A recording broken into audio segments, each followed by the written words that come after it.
All right, we got breaking news here on SportsCenter. ESPN's Gary Arafuse Daniel Arafuse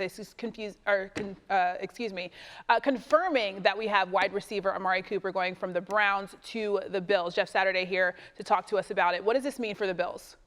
I think it's a great move. We've seen the Bills and what Josh Allen has been capable of doing with not a lackluster sense of receiver, but not the top receiving core in the NFL. And to get somebody who can be as explosive as Amari Cooper, who is a true one, can fight for the ball, the things that he's been able to do in his career, I think it's a welcomed addition in Buffalo. I think they were looking for a splash to do at that position. They found a good fit for them and good for both parties, because Cooper wants to be on a winner where Buffalo is, the direction they're trying to head. Listen, the Bills have outperformed what I expected from them so far. Their offensive line is a very good group. They looked explosive even with a second string back last night.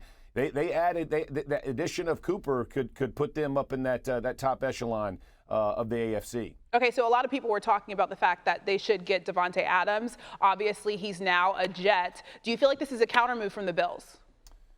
Probably, but I wouldn't say it's a counter move. I'm sure they tested the Davante Adams waters, and Adams kind of said where he wanted to go, whether that was going to be to New York or to the Saints because of the quarterback familiarity he had. I think the Bills were doing their due diligence trying to find the best fit for them as an organization. This is a very sound organization. You think about McDermott and this Bills group, they continue to move forward. And again, this is kind of the downturn for the Bills, right? With Diggs moving on and having to fix some cap stuff. They got some stuff over on the defensive side they're trying to get corrected. But an addition like this, again, I think they're probably the fourth best team right now in the AFC. To get over a springboard over a Chiefs or a Ravens consistently, you're going to need those explosive plays in the NFL. That's where Amari Cooper fits in this. I think it's a good fit for he and the Bills. Huge day for wide receivers today in the NFL. Thank you so much, Jeff Saturday. News in the SportsCenter. Just hours after the Jets made the deal for Davante Adams, the Bills countered by acquiring Amari Cooper from the Browns. A source told ESPN's Daniel Arafuse. Compensation still to be determined. An active day in the wide receiver world as we bring in our NFL insider, Dan Graziano. Dan, what more can you tell us about the Bills making this move just minutes ago? Well, Matt, the Bills needed wide receiver help, but they don't have the cap space a lot of teams have. They couldn't really play in the Davante Adams sweepstakes. The Jets are going to have to pay Davante Adams about $11 million the rest of this year. The Bills can't afford that. Amari Cooper did a restructure on his contract before the season with the Browns that dropped his salary this year down to $1.21 million. So the Bills only have to pay him $800,000 the rest of the year, and that fits into their budget. Big need for them after they traded Stephon Diggs. Haven't gotten what they thought they might get from rookie Keon Coleman. And the Bills needing to add to Josh Allen's wide receiver core as they try to win a fifth straight division title.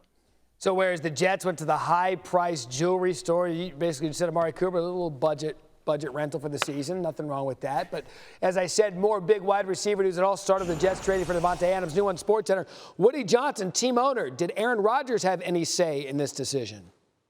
Absolutely not. Why not? Because so many. No, I make the decision. Right.